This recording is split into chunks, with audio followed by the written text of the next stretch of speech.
Listo. Buenas noches a todos los geeks que tarde en el domingo nos acompañan ahora para ver nuestro último tema de estas charlas que hemos tenido el fin de semana. Vamos a estar hablando hoy de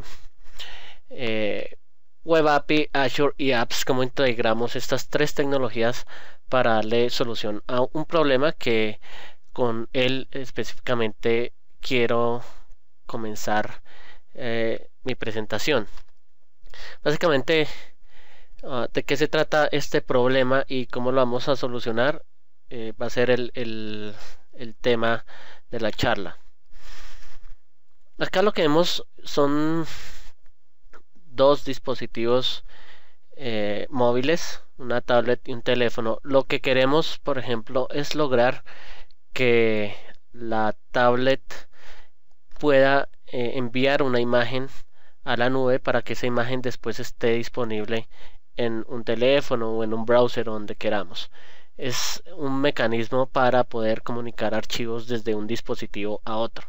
Como ustedes saben, muchos dispositivos hoy en día no pueden usar el Bluetooth para hacer transferencia de archivos, o tal vez queremos hacer la transferencia de archivo a un dispositivo que está al otro lado del mundo.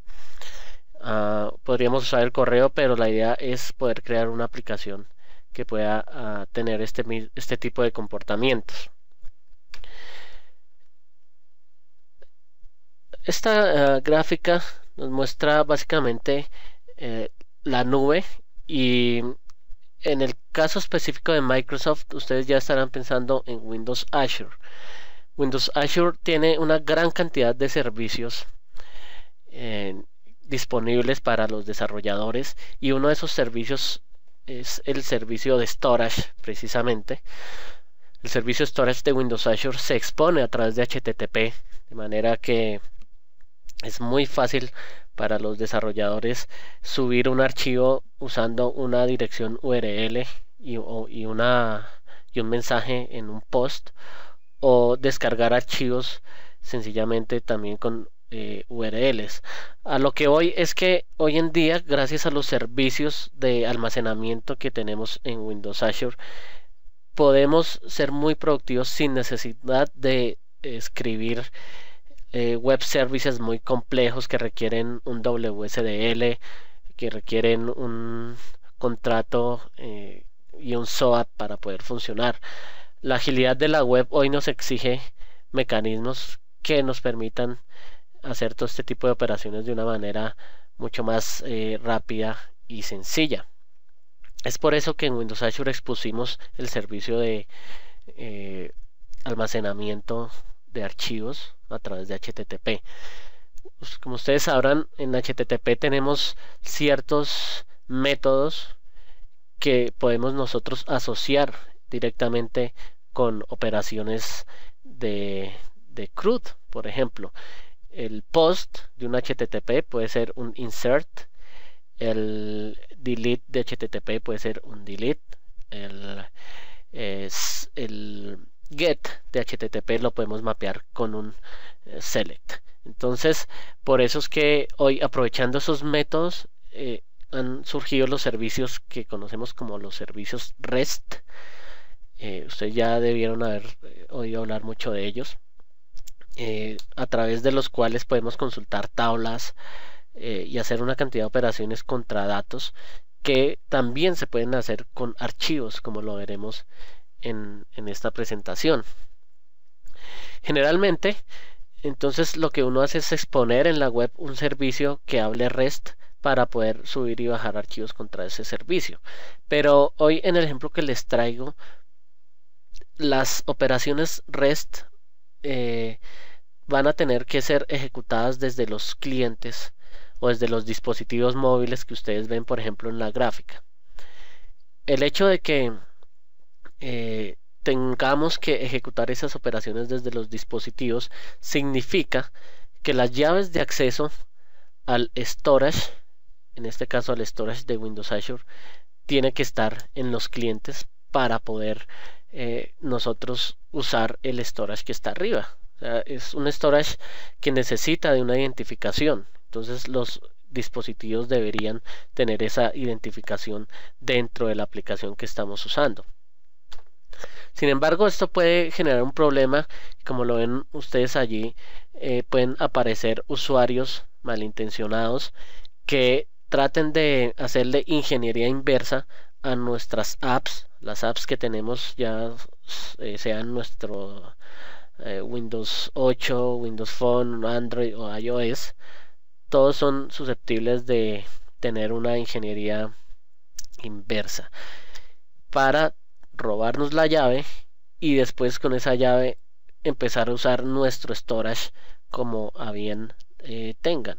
Entonces, poner nuestras credenciales de acceso en las aplicaciones representa un riesgo de seguridad. Eso no pasa en la web porque generalmente cuando tenemos un servicio en la web, la clave está allá en el servidor y obviamente el archivo donde permanece esa llave está totalmente separado de lo que se presenta en la web. Sin embargo, si yo soy quien tiene el dispositivo, claramente puedo empezar a jugar con la aplicación, a tratar de sacar la llave que reside aquí en el dispositivo como tal. ¿Cómo hacer entonces para evitar este comportamiento? ¿Qué tal si en vez de la llave mejor almacenamos un token dentro de nuestra aplicación? Sería un token que efectivamente nos serviría para autenticarnos contra el servicio que tenemos en la nube, el servicio de almacenamiento, pero un token que si el usuario malintencionado extrae de nuestra aplicación va a expirar de inmediato. Entonces lo que queremos es proveer un token que tenga una duración de apenas unos minutos, lo suficiente para que podamos subir la imagen, y después de que esos minutos pasen el token desaparece y deja de ser válido. Así el usuario malicioso no puede afectar nuestro desarrollo. Generalmente estos tokens también vienen asociados estrictamente con el recurso al que queremos acceder. Por ejemplo, si yo quiero subir un archivo a la nube, lo que hago es pedirle a la nube un token que me autorice a subir ese archivo y ninguno otro más. Quiere decir que ese token solo sirve para subir el archivo que he especificado. Si yo quisiera, por ejemplo, acceder a un conjunto de datos que están en una tabla que tengo almacenada en la nube y obtengo un token, ese token solo será para acceder a ese conjunto de datos, no a otros datos. Entonces, como vemos, el esquema de tokens es bastante seguro porque por un lado me limita el conjunto de elementos al que voy a acceder, por otro lado me limita el tiempo en el cual estos elementos van a estar accesibles y además me limita lo que puedo hacer con esos datos, si los puedo leer, escribir, eliminar o cualquier tipo de operaciones de estas. Entonces, en conclusión, el token es una muy buena opción para solucionar el problema que les he mencionado. Sin embargo, para obtener un token también necesitamos la llave. Entonces entramos como en un loop porque básicamente no sabemos dónde poner esa llave para que no la roben los usuarios malintencionados. Una forma clara está en poner esta llave en la nube, lejos del alcance de los usuarios malintencionados.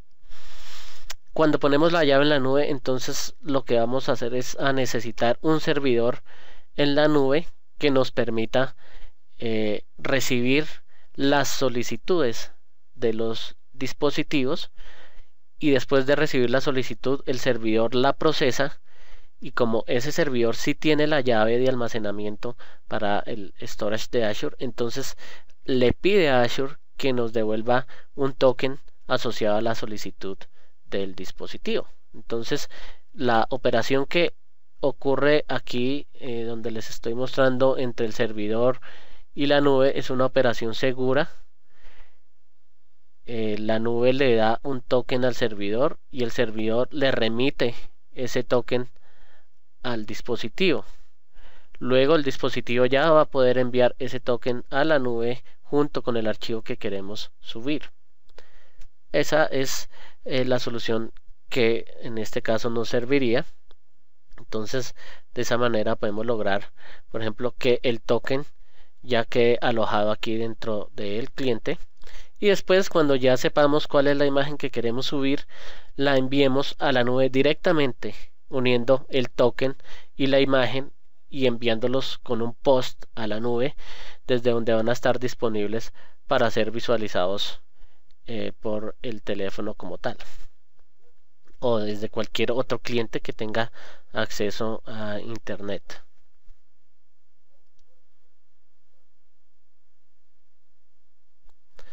Entonces lo importante ahora se convierte en este servidor que describimos en el slide pasado. ¿Qué servidor será ese? ¿Qué necesitamos para que funcione? Hay varias opciones. Podríamos crear un servidor HTTP que maneje web y por ende necesite un IIS. Digamos que esa es la base de nuestra solución. Vamos a necesitar un servidor web corriendo sobre IIS en este caso. ¿Qué tipos de servidores IIS podríamos tener? Entonces, uno, tengo aquí este Jabón. Jabón en inglés es SOAP. Y SOAP es una tecnología para generar servicios web que obedecen a un contrato y que manejan un WCDL, y entonces tenemos que hacer proxy para acceder a esos servicios. O sea, es algo supremamente complicado, consume mucha máquina, es difícil la interoperabilidad. Entonces SOAP no es. El otro acercamiento que podemos tener aquí es el de handlers. Esta máquina es lo que en inglés se conoce como un handler, y en el mundo de .NET los handlers se conocen como ASHX. No sé si ustedes han trabajado con ASHX. A mí me encantaban antes de que aparecieran los servicios REST, porque básicamente dentro de mi proyecto web yo creo un archivo ASHX, y este archivo me deja ver cómo exponer respuestas a llamados hechos con sencillas URLs por HTTP. Entonces yo podría decir que los ASHX son el antepasado en .NET de lo que son los servicios puramente REST hoy en día. ¿Por qué no se siguieron usando? ¿Por qué no son, digamos, hoy lo que nos resuelve el tema de servicios web sencillos?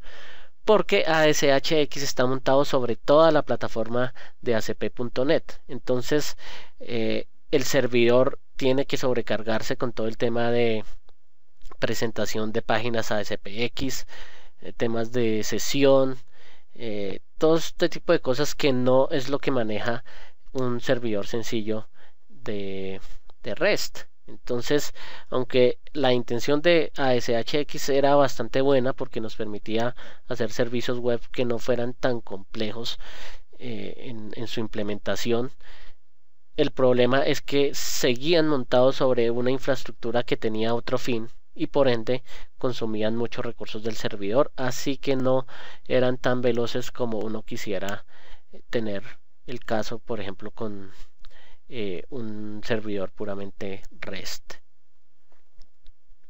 Así pues, lo que nos queda es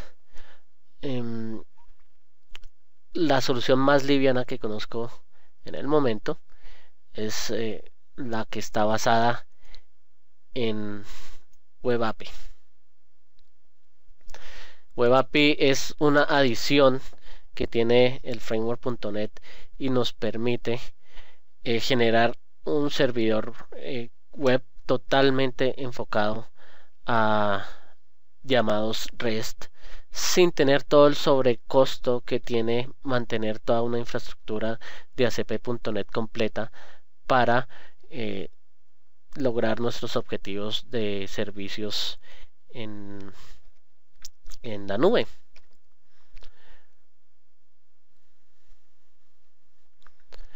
Acá tenemos una gráfica que nos muestra la estructura que necesitamos para ejecutar la solución al problema que les he venido mencionando. Primero, en el fondo tenemos a framework.net. Observen que WebAPI no está incluido dentro de ASP.NET. WebAPI va en paralelo a ASP.NET. ¿Esto qué quiere decir? Que yo podría crear servidores REST que no sean servidores web como tal. En términos prácticos, yo podría crear una consola de comandos, ponerla a correr en mi máquina, y esa consola de comandos podría escuchar por el puerto HTTP los requerimientos de cualquier persona en el mundo y devolverles respuestas a esos requerimientos.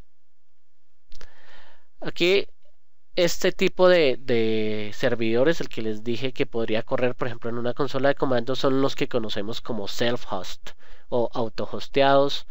Entonces, yo también podría tener un servicio de Windows que escuchara por los puertos HTTP, o podría crear un juego y el juego empezar a oír por los puertos HTTP para generar una partida en línea. Entonces observen que no se necesita obligatoriamente un IIS para ejecutar WebAPI. Sin embargo, sí podemos aprovecharnos de IIS para evitar tener que escribir un montón de infraestructura de código, por ejemplo, para manejar un pool de conexiones, para manejar el estado de las conexiones y todo este tipo de cosas que es bastante complicado crear desde ceros. Entonces, cuando usamos IIS, es decir, cuando usamos un servidor web, entonces nos apoyamos en MVC para crear nuestros servicios de WebAPI. Entonces, en conclusión, recuerden, tenemos dos tipos de implementación de WebAPI. Una self-hosted, que es más personalizable y más compleja, o en la web a través de MVC. Entonces allí no vamos a tener la oportunidad de personalizar tanto, pero sí vamos a poder aprovechar toda la infraestructura que ya está definida por IIS, por ASP.NET y encima de eso por MVC. Entonces van a ver cómo MVC nos ofrece un tipo de controlador que es el que vendría a exponer los métodos que tiene la Web API. Hablando de MVC, solo para ponernos en contexto, pongo esta gráfica en la que resumo muy rápidamente de qué se trata. Cuando nosotros tenemos una aplicación, siempre tenemos en general datos físicos. Sobre esos datos físicos tenemos una capa de abstracción de datos para ofrecérselos a la aplicación. Le hace ORM o Entity Framework, Hibernate, Link to SQL, etc. Después de que tenemos esa capa de datos de abstracción, viene el modelo, que es la M en MVC. La V es de vista y la C de controlador. El modelo tiene toda la lógica de negocio que aplica y opera sobre los datos que hemos abstraído del repositorio físico. Luego viene un controlador que intermedia entre la vista y el modelo. Es decir, la vista, imagínensela como el usuario, y el usuario necesita acceder al modelo para ejecutar el negocio de la aplicación. Pero el usuario, para acceder al modelo, puede acceder de varias maneras. Puede acceder a través de un sitio web, puede acceder a través de una aplicación, puede acceder a través de una nevera, si es que las neveras ya están conectadas al internet. Y entonces, dependiendo del dispositivo, es decir, dependiendo de la vista, va a haber un controlador que sabe traducir los datos representados por el modelo en una manera que sean amigables para la vista a la que los vamos a atar. Esto es una gran ventaja porque, si lo observan, el modelo jamás va a cambiar. Los algoritmos y las reglas de negocio que escriban los desarrolladores del modelo siempre van a ser las mismas, independiente de que vayamos a tener distintos aparatos al final consultando esa información. Todo es gracias al controlador.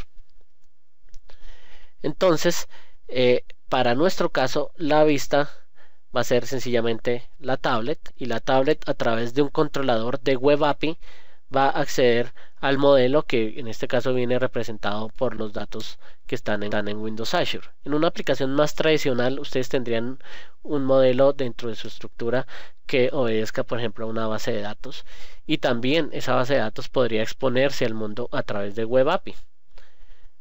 Es bastante dinámica la configuración que podemos hacer en este caso.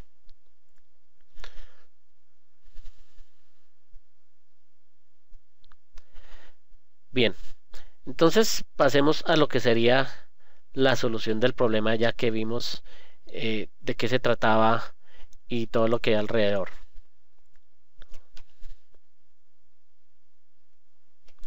Para hacer la solución, voy a abrir una nueva instancia de Visual Studio.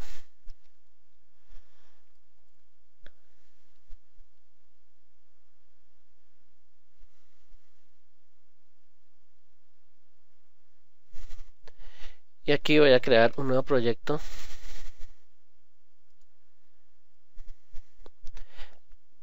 Y este proyecto va a ser de tipo web. Específicamente voy a escoger MVC 4, porque en MVC 4 ya viene incluida toda la versión de Web API. En MVC 3 tengo que instalarla por aparte, pero MVC 4 ya la tiene out of the box. Entonces le damos OK, y miren ustedes que aquí un tipo de proyecto es Web API específicamente. Hay otros como aplicación de una sola página, aplicación vacía, aplicación básica, etcétera. El que nos importa es Web API, y además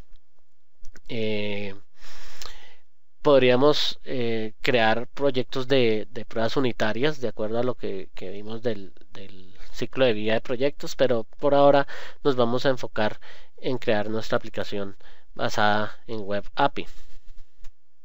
Damos OK.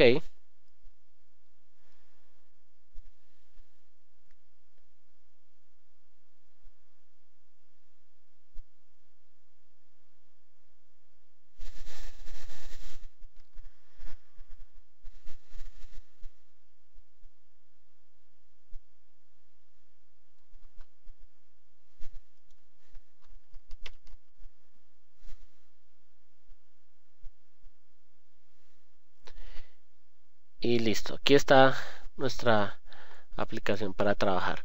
Voy a abrir el Solution Explorer para que exploremos cómo viene estructurada uno de estos proyectos, una de estas soluciones.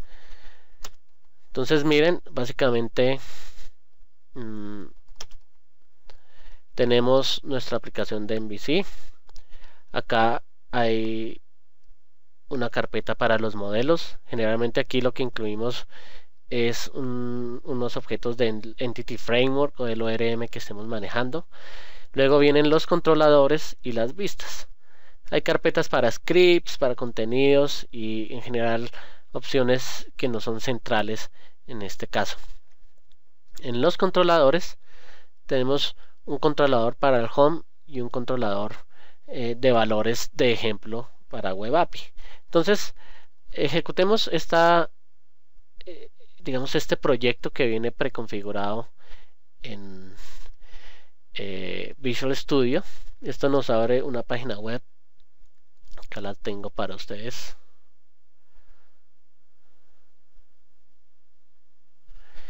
Y es el home de nuestros servicios de Web API. Es un home basado en MVC.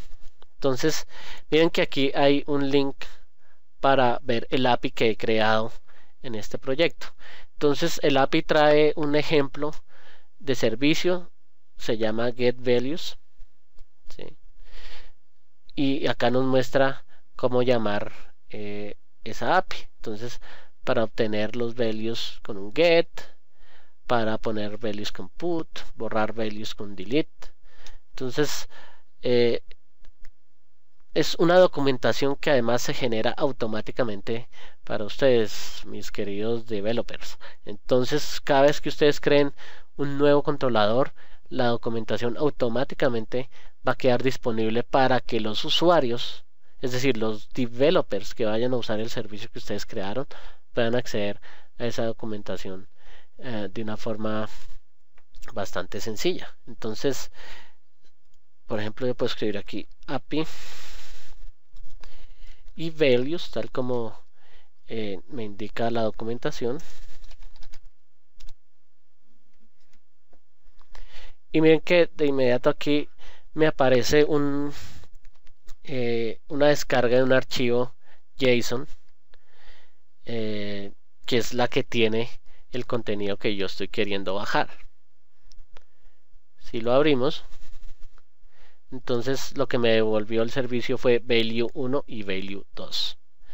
Como siempre que trabajamos con la web, una herramienta que considero muy importante para trabajar en este tipo de proyectos es Fiddler. Entonces les recomiendo que se lo bajen.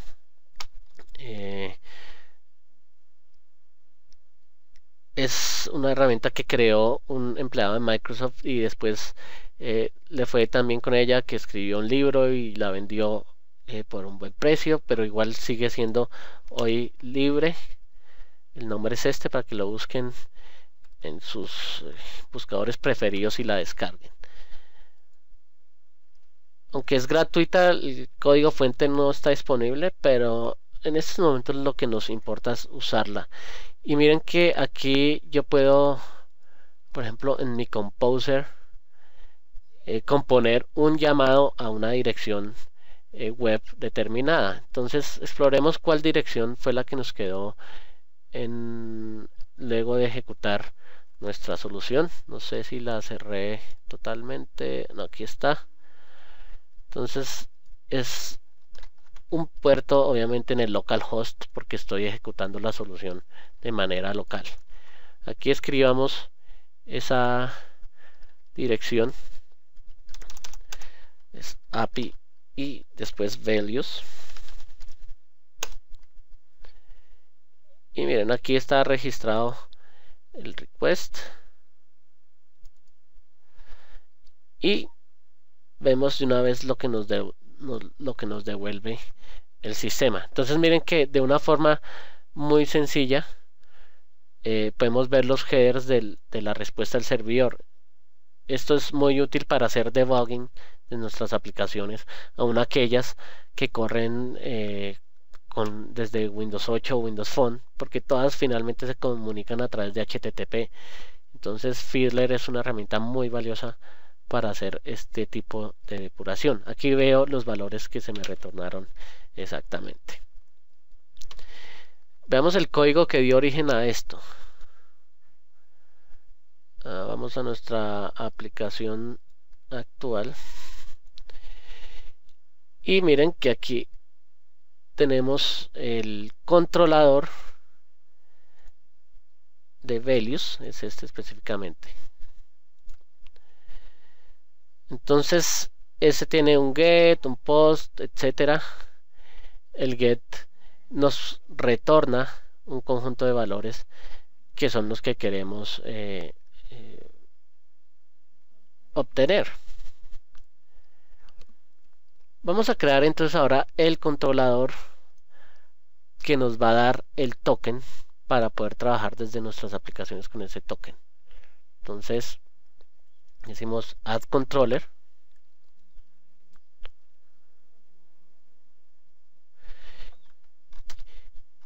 y aquí empezamos a ver características muy usadas en MVC. Por ejemplo, la convención sobre la configuración. ¿A qué me refiero con esto? Por convención en MVC todos los controladores al final deben llevar el sufijo controller. Si le ponemos un nombre distinto al controlador, el sistema no va a funcionar. ¿Por qué hacemos esto? Para que los desarrolladores tengan que configurar menos cosas y por ende puedan ser más veloces en su trabajo. Aquí lo que le voy a poner de nombre es SAS Controller. ¿Por qué SAS? Porque en Azure ese token que les dije que baja para darle permisos a los usuarios se llama Shared Access Secret, es decir, un secreto que se comparte por un momentito únicamente para subir el archivo.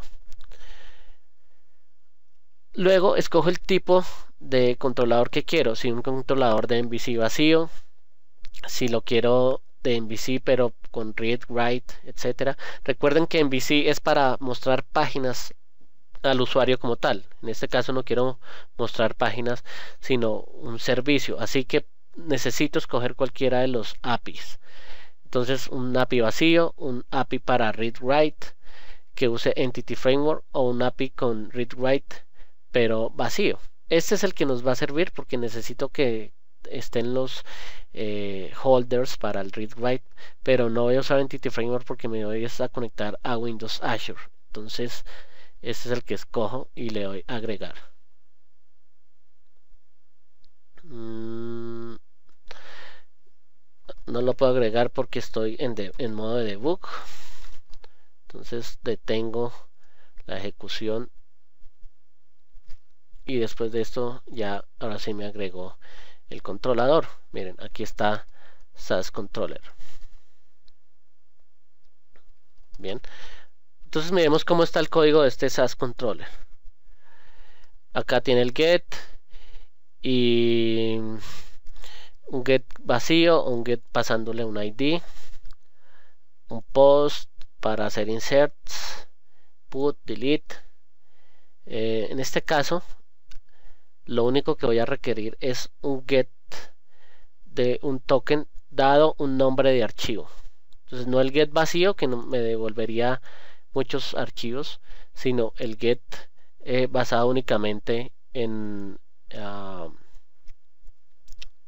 el nombre del archivo que voy a estar trabajando. Entonces por ende voy a borrar estas operaciones que no voy a necesitar por el momento. Solo quiero obtener una respuesta cuando yo paso un parámetro. No quiero insertar nada ni modificar nada.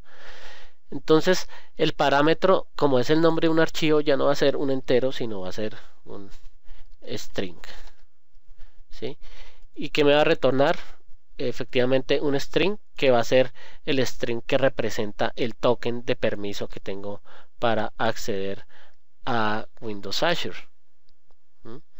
Entonces un ejemplo de llamado aquí en comentario para una futura referencia es escribir API, el nombre del controlador que es SAS y después un nombre de archivo. Después de escribir esto obtendré un token para trabajar con Windows Azure. Bien, para trabajar entonces con Windows Azure, como les mencioné al principio, voy a necesitar las llaves de acceso al servicio. Cuando tú adquieres una cuenta de Windows Azure, básicamente puedes crear cuentas de almacenamiento dentro de esa cuenta de Azure. Por ejemplo, yo tengo varias cuentas de Azure y por esas varias cuentas he creado también varias cuentas de almacenamiento. La que voy a estar usando hoy es esta que se llama WMSD en Storage. Miren que dentro de esa cuenta de Storage tengo 4 containers. Uno que se llama Medellín, otro Netbatar. Estos dos que tienen candados son containers privados. Entonces está test y test M. Todos esos están metidos dentro de mi cuenta y dentro de cada uno de esos containers tengo archivos que he estado subiendo allí. ¿Sí? Entonces estos archivos de Windows Azure tienen una particularidad y es que quedan expuestos con una URL. Es lo que yo les decía que es absolutamente REST. Yo puedo consultar los archivos sin necesidad de un servicio, sino sencillamente llamándolos, en este caso por ejemplo es de un browser. Entonces traigamos una ventana de browser y observemos que nos trae esa dirección del archivo. Ahí hay una cédula. No sé si todavía la ven. Si me pueden dar feedback de que se les está refrescando la pantalla, les agradezco.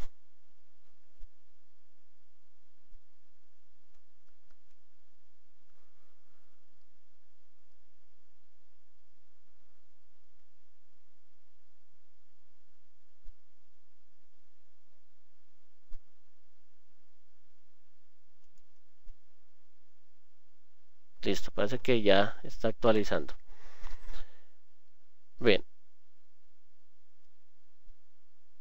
Entonces, lo que quiero enfatizar aquí es que a pesar de que son archivos que subí a Azure a través de un servicio, si el container está público, como pueden ver aquí no tiene candado, quiere decir que cualquier cliente los puede acceder directamente sin necesidad de conocer un protocolo distinto a HTTP ni unos mensajes extraños, nada de ese estilo vamos a estar necesitando acá.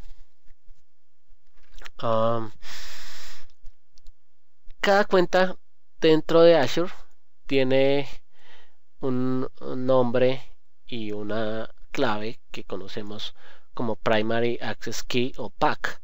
Entonces mi nombre de cuenta WMSDN Storage tiene esta clave que ven aquí abajo.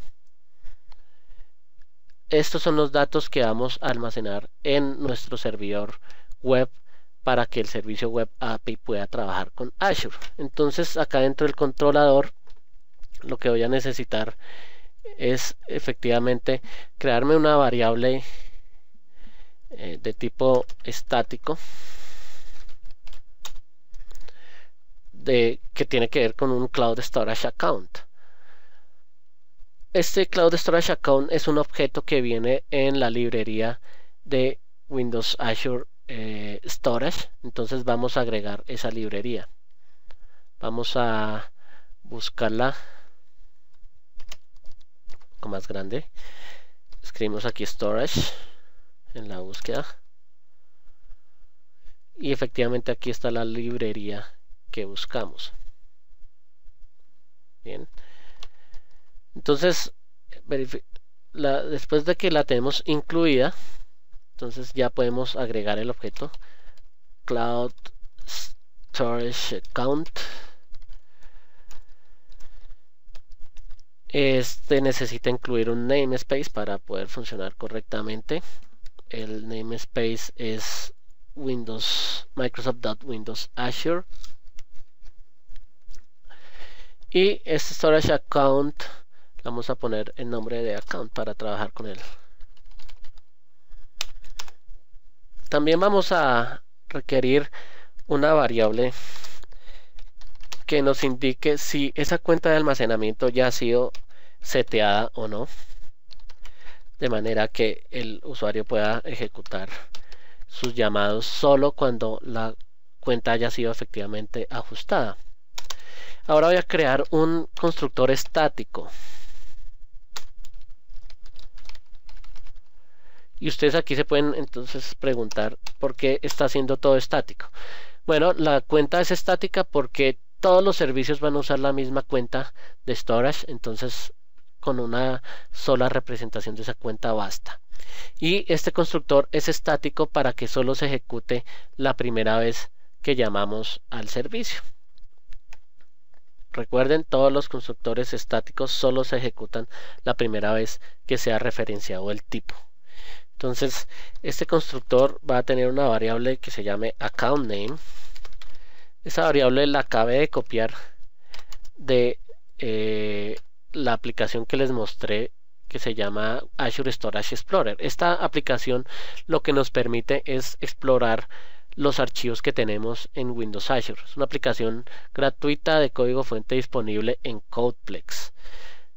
También voy a necesitar la clave de mi cuenta de storage, por favor no la copien. La ponemos aquí como string pack primary access key.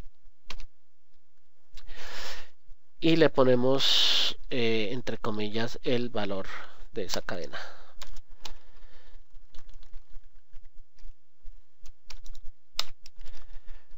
Voy a dar un vistazo a cómo va la transmisión.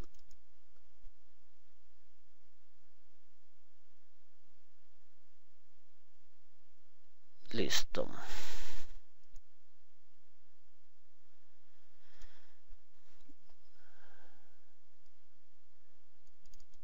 Bien, continuemos. Después de escribir estos datos de cuenta que voy a necesitar, entonces voy a determinar que la cuenta ha sido correctamente ajustada si el Cloud Storage Account.tryparse, es decir, si tratando de parsear estos datos que estuve arriba, la cuenta me da correcta. Entonces este tryparse me va a recibir por un lado, aquí mejor voy a usar un code snippet porque la operación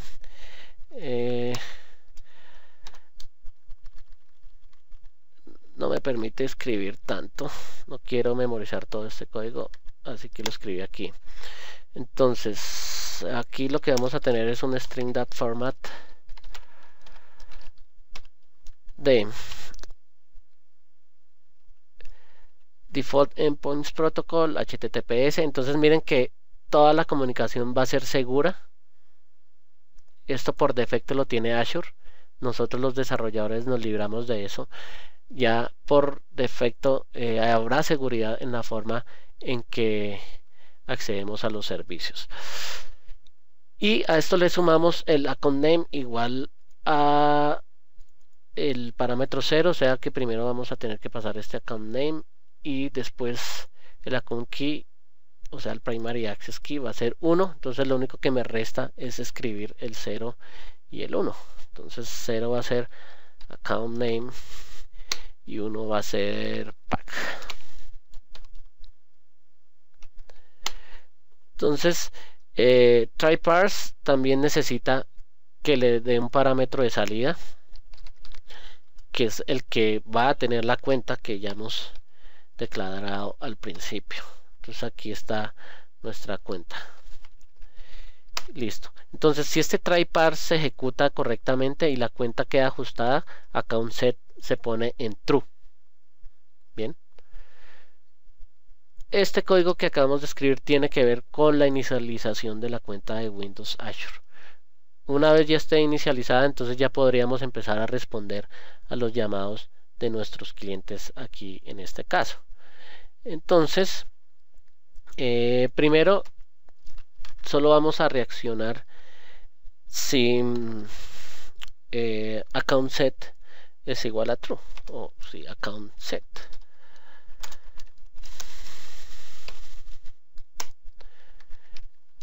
Si no ha sido ajustado, entonces quiere decir que algo bastante malo sucedió. Entonces hagámoselo saber al usuario.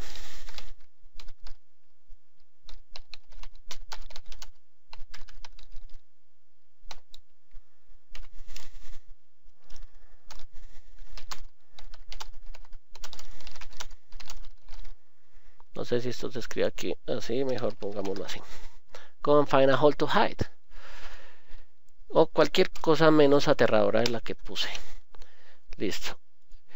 Si todo funciona bien, entonces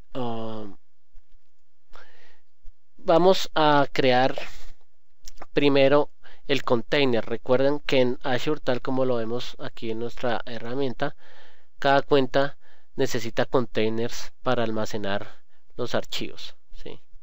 Entonces vamos a crear un container si ese container ya no existe. Creo que voy a usar uno de estos que ya está creado, o creemos uno nuevo, mejor, uno nuevo que se llame Avanet. Entonces escribamos aquí var container es igual. Entonces lo que hacemos es decirle a nuestra cuenta de Azure que cree un Cloud Blob Client. El método que nos crea ese cliente es un método de extensión que se encuentra en otro namespace que no hemos incluido aquí. Vamos a incluirlo using Microsoft.Windows Storage Client. Entonces miren que después de haber hecho esa inclusión, aquí me van a aparecer más elementos. Efectivamente está nuestro create blob client. ¿Por qué necesito un blob client? Porque un archivo, que es lo que queremos subir, es un blob. Entonces necesito un cliente para manejar esos blobs. El cliente para manejar blobs se llama Cloud Blob Client. Entonces aquí lo vamos a crear de esta manera. Luego ese cliente que hemos creado le podemos decir que nos dé una referencia a un container, es decir, a la carpetica en la que vamos a almacenar ese archivo que queremos subir. Y acá es donde le ponemos el nombre deseado. Yo dije que le iba a poner Abanet, que así sea. Listo. Ahora le digo a ese container que se cree si no existe.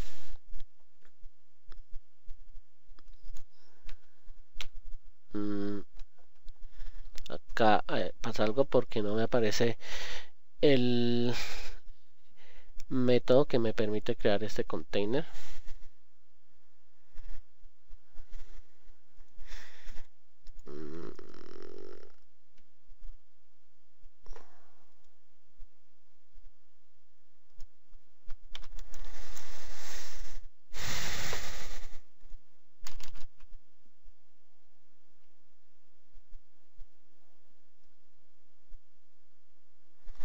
Tenemos nuestra cuenta, le decimos que cree un blob client que nos tenga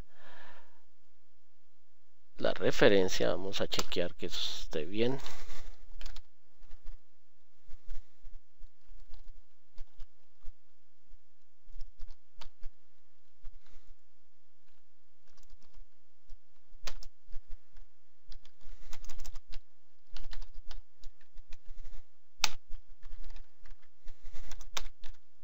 Ahora sí, no sé, algo pasaba con el IntelliSense, pero generalmente si el IntelliSense no funciona es porque algo anda mal.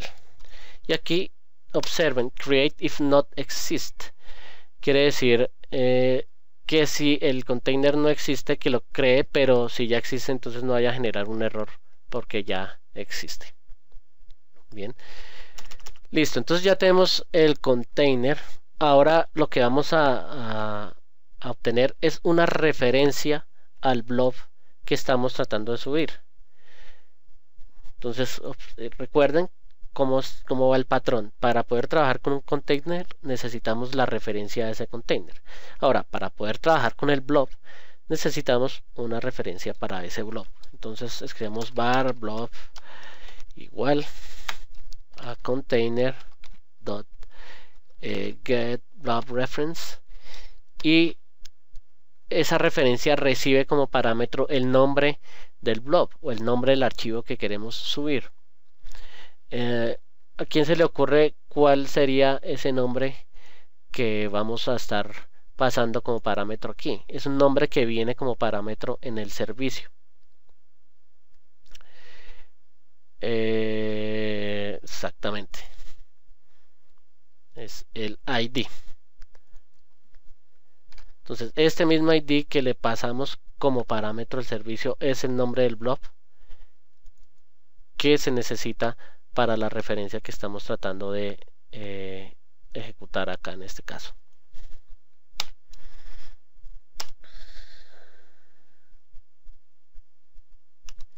Entonces ahora sí que ya tenemos el blob, podemos decirle a Azure que nos retorne las SAS de ese blob. Entonces es fácil, le decimos al blob que nos traiga el Shared Access Signature, que es la SAS que estamos requiriendo trabajar en estos momentos. Entonces ahí, así de sencillo, obtenemos la SAS. Esa SAS requiere unos parámetros para poder ser obtenida. Entonces primero y único parámetro es el Shared Access Policy. Entonces es decir, una política de acceso compartido. vamos a crear entonces una nueva política de acceso compartido aquí para nuestro llamado new shared access policy.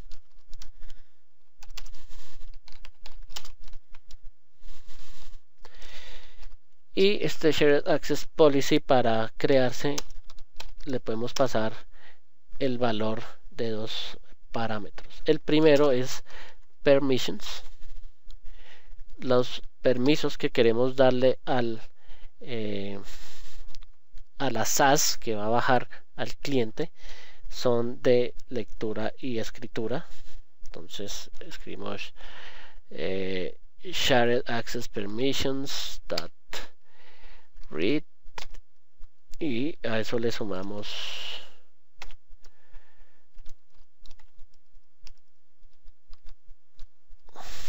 shared access permissions write. Eso significa permisos de lectura y escritura. Ahora ajustemos los valores de las otras variables. Por ejemplo, del shared access expiry time. ¿Cuánto tiempo vamos a darle a la llave antes de que se convierta en inválida? Entonces podemos decir que daytime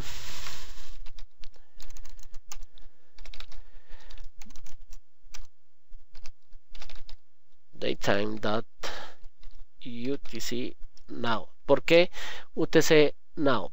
Porque los servidores en Windows Azure están con la hora de UTC. Entonces puede ser que las variaciones de hora hagan que la llave expire cuando no sea correcto. Entonces tenemos específicamente que indicar que es UTC now. Y a esto le vamos a ponerle un tiempo que es el tiempo de espera. Lo podemos hacer a través de time span. Voy a escribirlo en el siguiente renglón para que lo puedan ver todos. Time span from minutes. Pongámosle 4 minutos de vida a esa llave.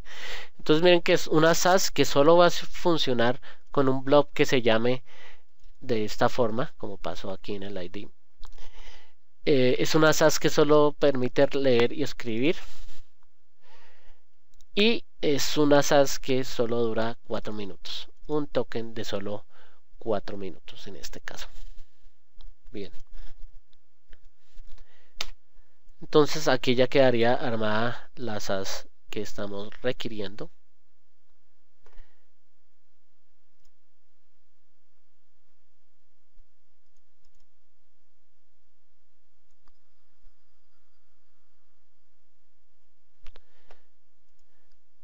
Y el paso siguiente que tenemos que ejecutar es retornar lo que nos dio este servicio. Entonces aquí me parece que hay algo raro con la indentación. No, todo está bien. Entonces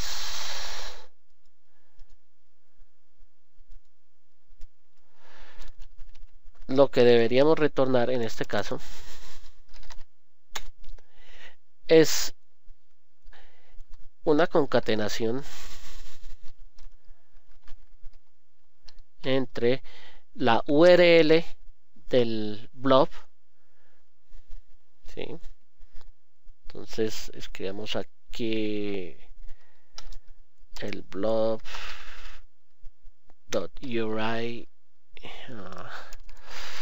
no este blob, sino el que estamos trabajando nosotros. Creo que todavía estoy fuera del scope. Hay algo que está mal con la indentación aquí, porque este blob no me aparece. Entonces shared access signature, new shared access policy.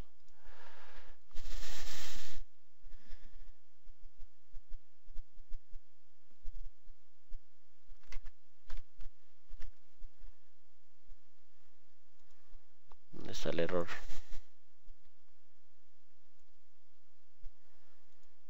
No lo puedo ver.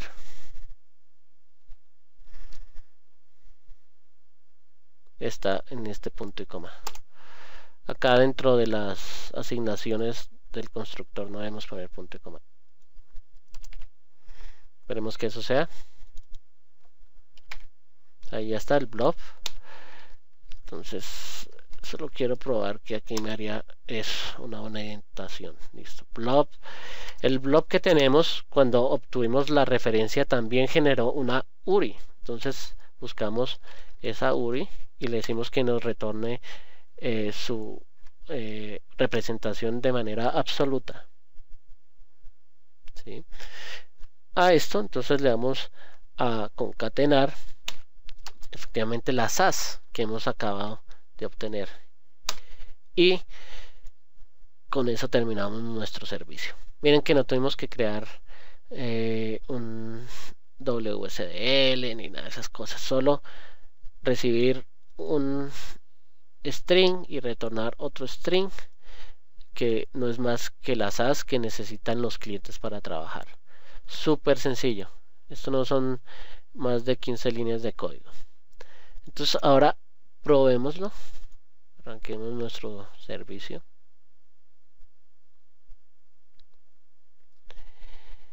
Y abramos nuestro Fiddler, que es ideal para este tipo de depuración, como les comenté. Entonces acá vamos a crear un request.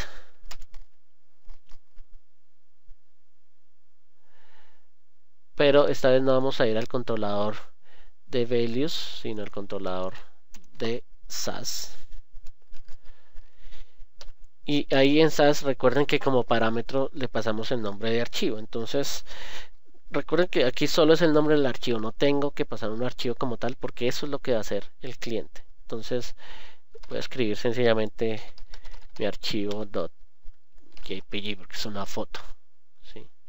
Y ejecutemos. Listo. Una vez ejecutado, vamos aquí a ver dónde quedó ese request. Aquí está el localhost. Le damos doble clic.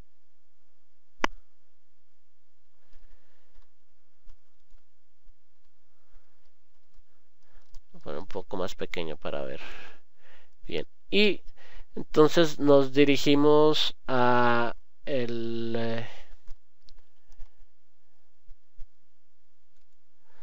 la pestaña de respuesta en row. Y miren que aquí está exactamente lo que nos respondió el servidor. Entonces nos da primero la URL del archivo. Está el nombre de mi cuenta de almacenamiento en la nube, .blog.core.windows.net. Luego viene el nombre del container que se creó, el container Abanet. Después viene el nombre del archivo y después se pega aquí automáticamente la SAS. Miren que es bastante codificada esa SAS, es ininteligible, pero es lo que permitiría que en 4 minutos pueda subir a este container un archivo que se llame mi archivo.jpg. ¿Sí? Entonces aquí vemos que ya está funcionando. Se me automáticamente le hice clic. Todavía no he subido el archivo, entonces ahí no hay nada. Pero si les muestro otra vez mi herramienta de explorar el storage, acá la ven, y le damos refrescar, debería aparecer el nuevo container que creamos. Efectivamente aquí está ese container Abanet, no tiene nada como ustedes pueden ver. Aprovechemos y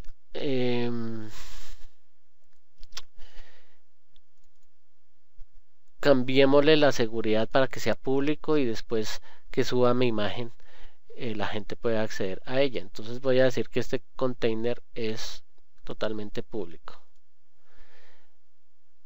El update de pasar de privado a público tarda algunos minutos, lo suficientes para poder hacer el cliente y que después podamos probar que todo va bien. Perfecto, demos refresh. Y aquí ya se muestra Abanet como público. Entonces, recapitulando, al llamar a nuestro servicio, lo que nos devuelve es una respuesta que es una URL del tipo de la que vemos aquí. Entonces va por HTTPS, tiene el nombre del container, el nombre del archivo. Observen algo especial y es que trae unas comillas. Estas comillas no es que las ponga Fiddler, sino que así vienen efectivamente desde el servicio. ¿Por qué? Porque lo hemos emitido en formato JSON y pues en JSON se ponen las comillas. Entonces tenemos que ser cuidadosos cuando recibamos esa cadena y eliminar las comillas para poder crear nuestro cliente sin errores. Ya comprobamos que el servicio está andando perfectamente. Podemos cerrar la página y por ende la ejecución termina. Ahora, para probar lo que hemos hecho, creemos nuestro proyecto cliente. Entonces va a ser una aplicación de Windows 8. Usemos el template vacío.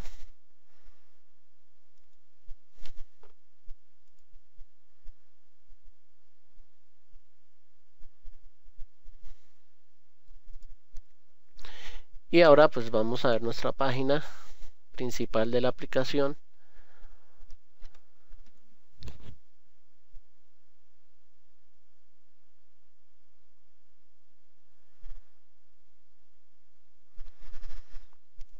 Creemos aquí un sencillo botón para subir la imagen.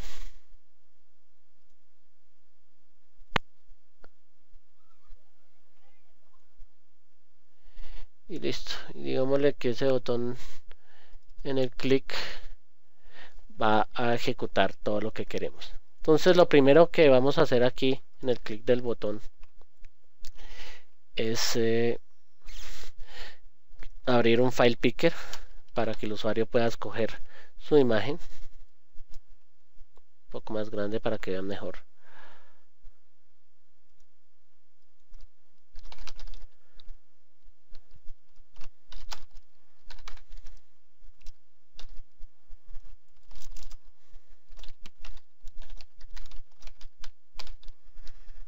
Incluimos el namespace que es Windows Storage Pickers, ya me lo detecta. Ahora le vamos a ajustar los tipos de archivo que va a mostrar este file picker. Entonces le decimos que nos agregue un tipo de archivo JPG.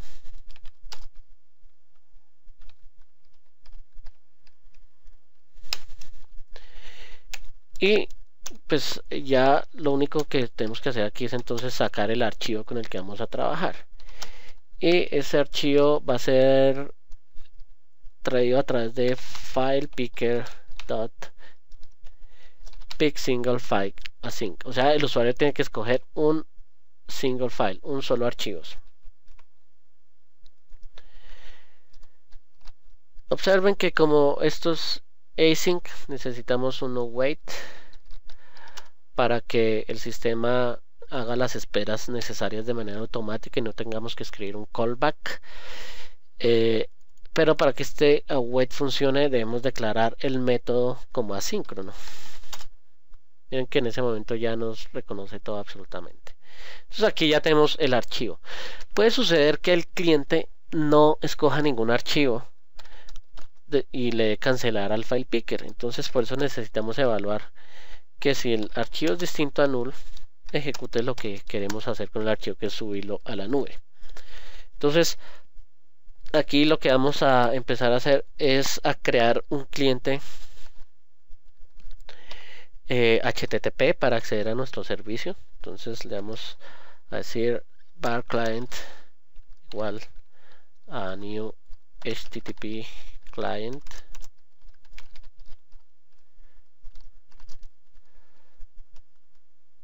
Incluimos el namespace. Para los que no están muy acostumbrados a esta estructura, todo lo que quede dentro del using se va a ir descargando cada vez que ese using cierre. Entonces es una manera muy adecuada para manejar la memoria en nuestro sistema sobre todo en las apps que van a correr sobre dispositivos que tienen poca memoria. Entonces tenemos que ser muy cuidadosos, por eso estoy poniendo un using. Listo. Ahora voy a obtener las SAS que necesito. Es únicamente decirle a nuestro cliente que obtenga un string de manera asíncrona. ¿Y de dónde lo va a obtener? Pues de la URL que estamos trabajando. Entonces copio la URL de nuestro Fiddler. A ver dónde está el Fiddler. Aquí del Composer. Listo. Y la pegamos acá. Entonces localhost, el puerto API SAS, pero aquí no escribimos mi archivo .jpg, sino el archivo que vamos a estar trabajando. Entonces prefiero escribir aquí un string.concat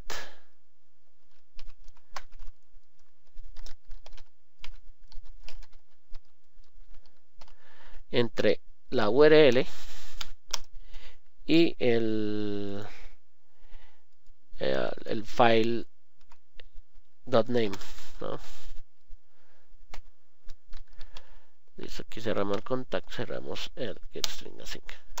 Listo. Entonces aquí la sincronía automática, gracias a todas las ventajas de Windows 8, del framework 4.5. Y ahora le decimos a esta SAS que sea igual a SAS.replace.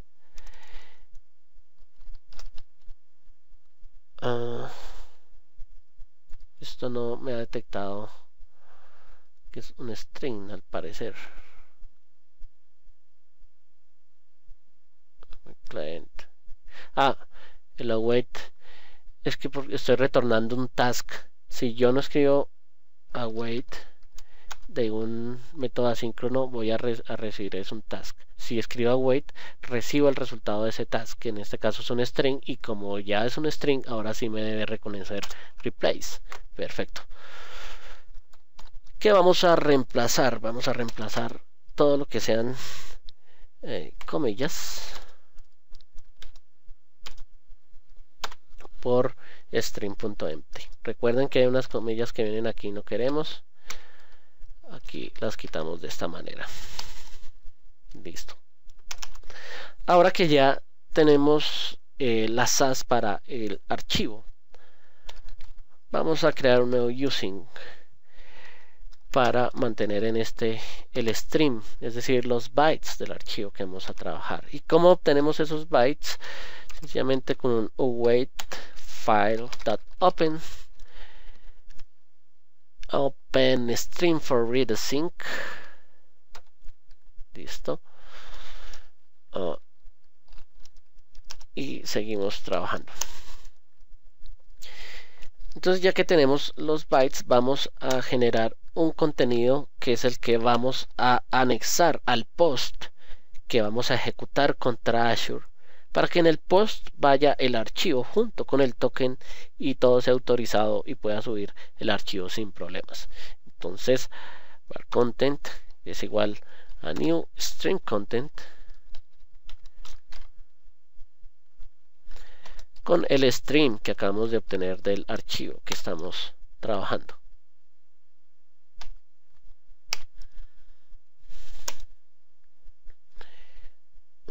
¿Por qué me dijo eso?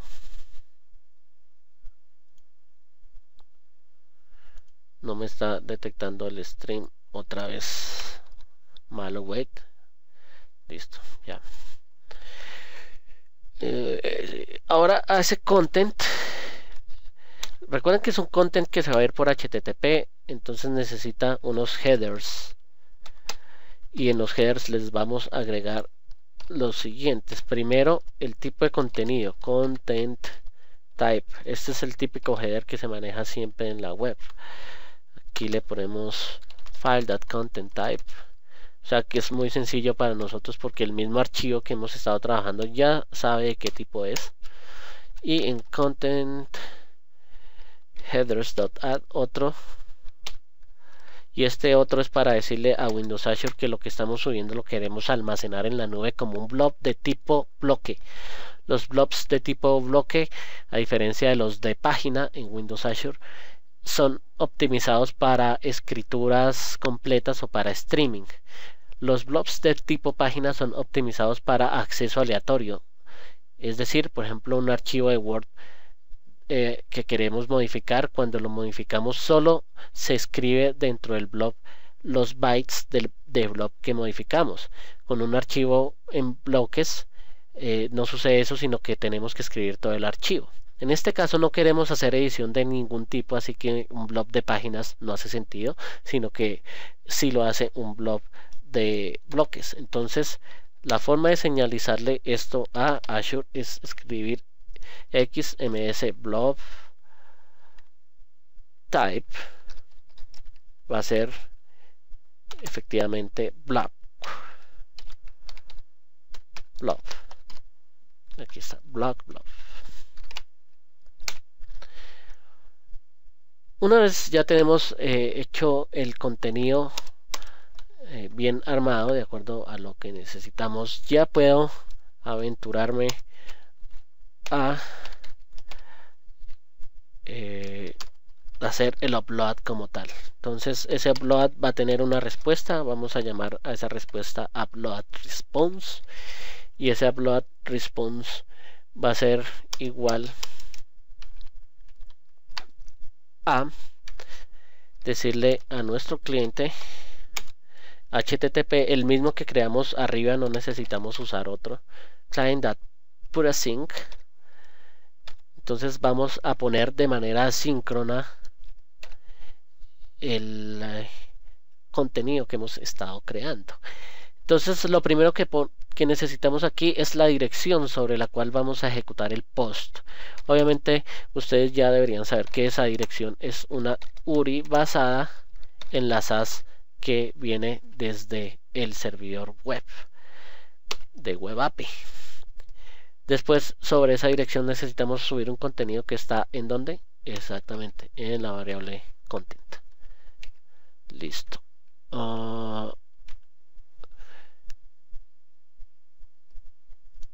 Este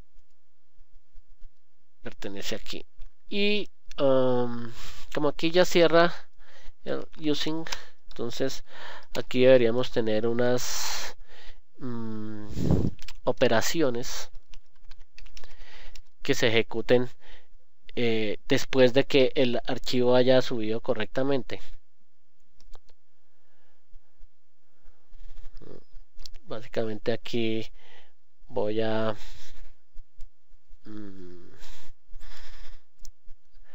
ir a nuestra página y a crear un text block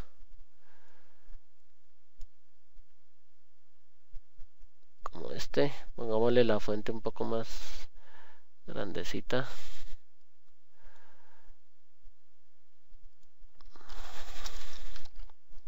Font size igual a 40. Y la idea es que acá nos indique que el archivo ya subió cuando efectivamente lo haya hecho.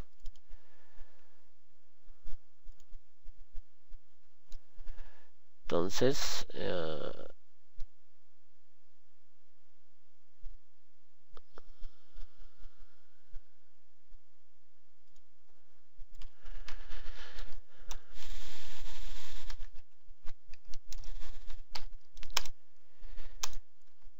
listo, aquí lo que vamos a decir entonces es me falta un nombre para ese text block. Pongámosle aquí un nombre.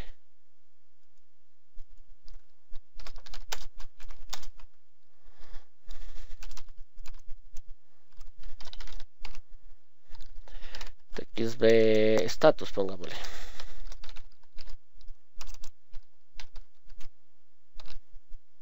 Listo. Punto text debería ser archivo subido.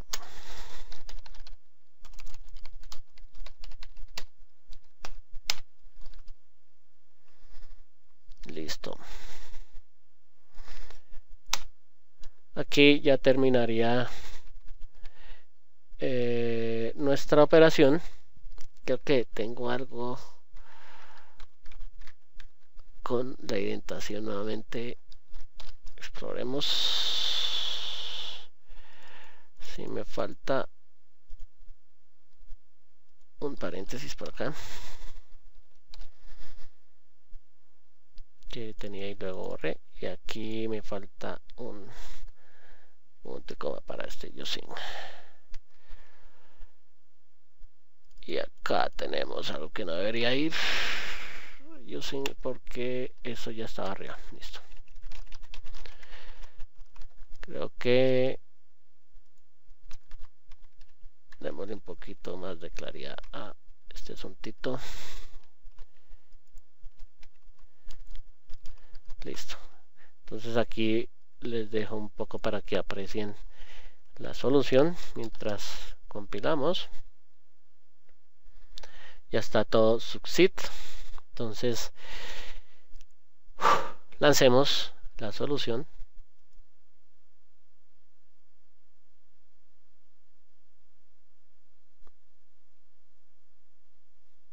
Aquí lo que hice es fue echar a correr el servidor. Ahora que el servidor ya está corriendo, podemos lanzar nuestra aplicación. Cuestión de dar clic derecho sobre el proyecto y en debug decir Start New Instance. Aquí se abre nuestra aplicación. Al dar clic al botón deberíamos poder escoger unas imágenes. Vamos a Pictures. Escojamos esta.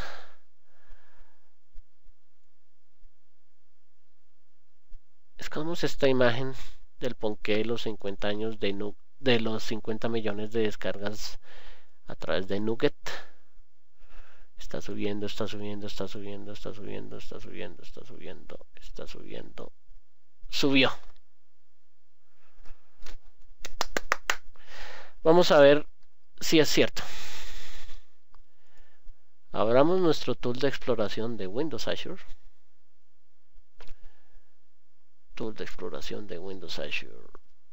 Tool de exploración de Windows Azure se había cerrado. Aquí está. Escojamos la cuenta a la que subimos el archivo. Entremos al container que creamos para el ejemplo, Abanet, y helo ahí. Ahí está la foto del ponqué de los 50 millones de paquetes descargados con Nugget. Démosle doble clic a esto para obtener la URL. Copiémosla. Y vamos a un browser. A este abramosle un nuevo tab. Y peguemos esa URL.